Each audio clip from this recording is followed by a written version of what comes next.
You know how sometimes one single strike reveals way more than just broken equipment? We're talking massive intelligence reach and how vulnerable even the most protected people truly are. Check out the December 19th tanker strike. It absolutely wasn't random. This operation potentially targeted one of Putin's super-secretive generals, exposing the real mission of Russia's shadow fleet. It signals that this war has zero geographic limits now. Seriously wild, right? Okay, seriously, Putin looked mad.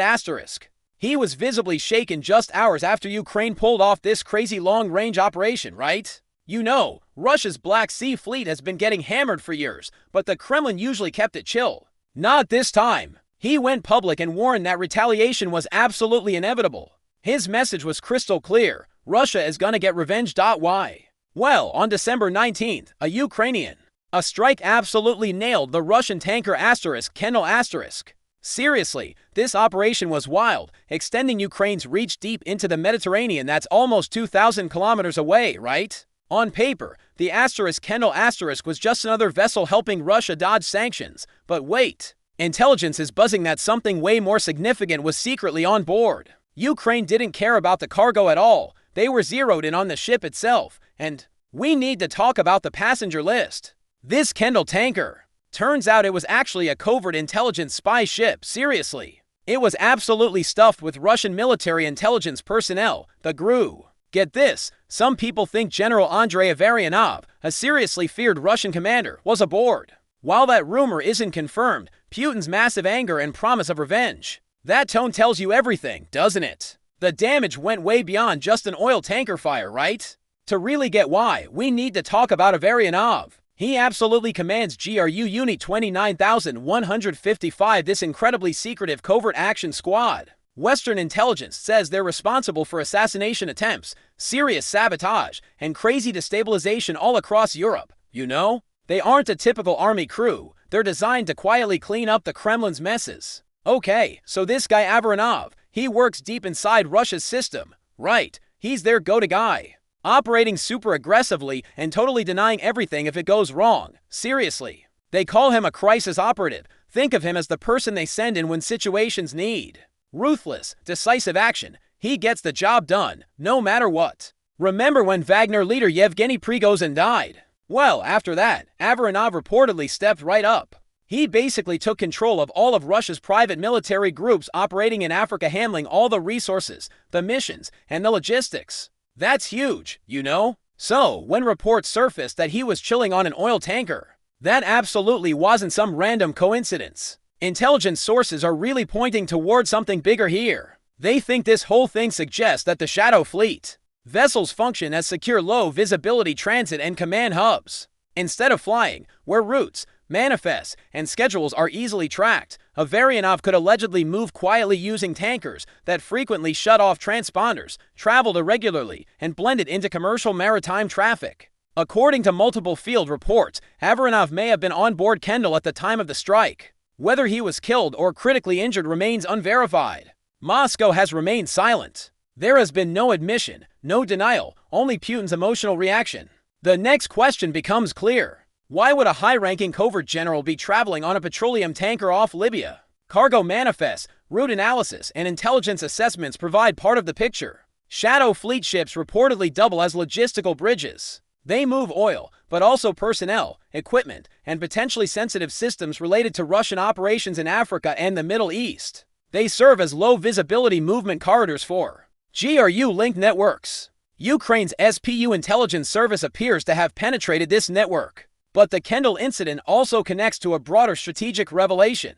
Hours before the strike, CNN published an investigation citing Western intelligence. The report stated that Shadow Fleet tankers were not only transporting oil, they were monitoring European infrastructure, tracking NATO movements, and gathering signals intelligence. These ships reportedly monitored naval exercises, mapped fiber optic cables, tracked pipelines, and positioned themselves near sensitive military areas. One tanker off Denmark was observed near unidentified drone activity around a military airbase, triggering heightened suspicion from security services. When this intelligence picture is combined with allegations surrounding Avarianov's travel, the interpretation of the attack changes significantly. The Kendall was likely operating not only as transportation, but as a mobile command and surveillance platform in the Mediterranean.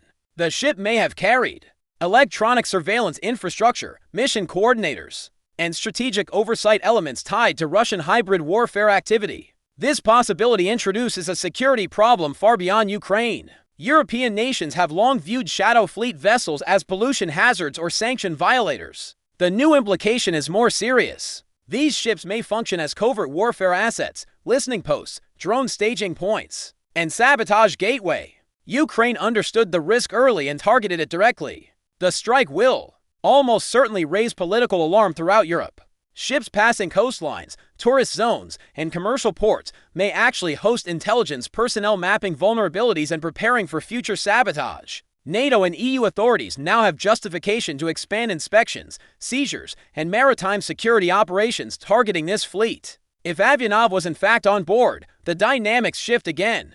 The event becomes not only an economic disruption, but a major intelligence blow. It marks the beginning of an intelligence war operating across international waters, trade lanes, and energy corridors. Russia is now placed in a strategic dilemma. If Moscow escalates militarily in response, it risks confrontation in NATO-heavy waters. If it does not respond at all, it signals weakness, especially if one of its most protected operatives was successfully targeted.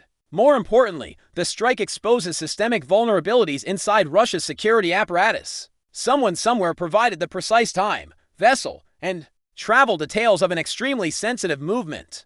That creates the possibilities. 1. Should a mole exist deep inside Russia's intelligence or maritime network? 2. Western intelligence has successfully penetrated Russian encrypted communications. Either scenario undermines Russia's counterintelligence credibility and will likely trigger purges, investigations, and paranoia across the GRU.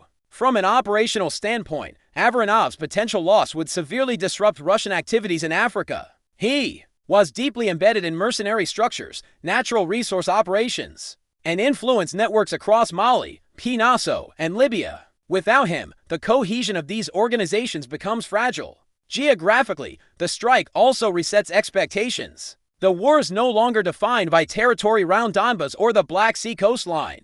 Ukraine demonstrated the ability technologically and strategically to reach strategic assets anywhere connected to Russian power projection. Insurance costs on Russian shipping will.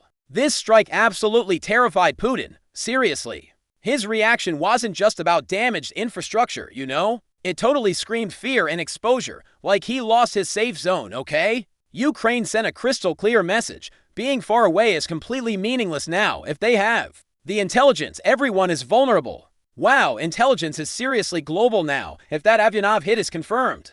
It absolutely pops the safety bubble for the Russian elite, right? That whole idea that the top brass is safe just by hiding far away, totally gone. Even rumors make commanders question everything, trust, communication, and if they are truly secure. This move is seriously genius. They are totally messing up Russia's secret shipping logistics, taking down that shady fleet, right? It absolutely proves Ukraine can strike targets way beyond its territory. Plus, it exposes all that sneaky spying disguised as regular trade.